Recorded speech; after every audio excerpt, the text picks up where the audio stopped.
My fiancée Vanessa said, "Don't touch my money." Jack, a 32-year-old software engineer, sat in a polished Manhattan law office, the air heavy with the scent of leather and ambition.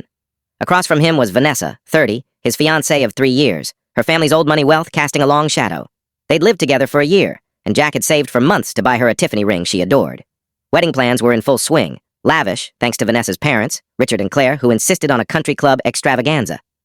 Jack was footing the bill for the photographer, band, honeymoon, and a $15,000 non-refundable deposit on a floral lighting package Vanessa loved. But today, a prenup meeting had been called, proposed by Richard as standard for families like ours. Jack wasn't thrilled, but agreed to hear it out.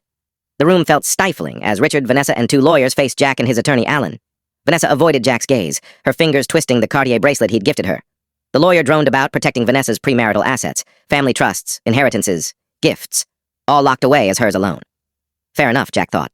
Her family's wealth was theirs to guard. But then the terms shifted to future earnings. Anything Vanessa earned or received during the marriage would remain exclusively hers.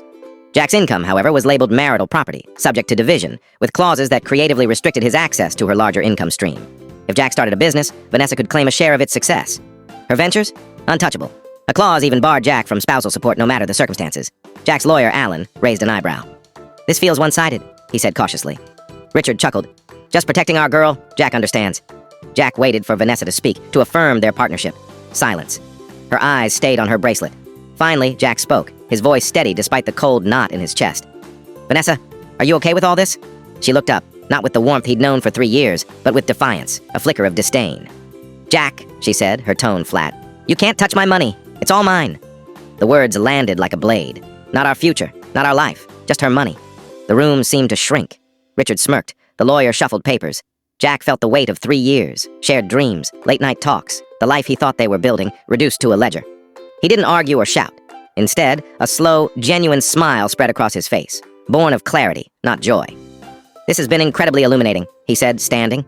He nodded to Alan. "I don't think we have anything more to discuss." Without another word, he turned and walked out, his footsteps echoing in the stunned silence. Alan caught up in the lobby, bewildered. "Jack, what was that?" Jack's voice was calm, almost serene. "It's over, Alan. She just told me everything I need to know." Alan tried to talk strategy, but Jack shook his head. "Some things aren't negotiable." Outside, the city buzzed, oblivious to the fracture in Jack's world. Vanessa's words, "It's all mine," looped in his mind. He wasn't angry, not yet, just awake. The illusion of their partnership had crumbled, replaced by a stark truth.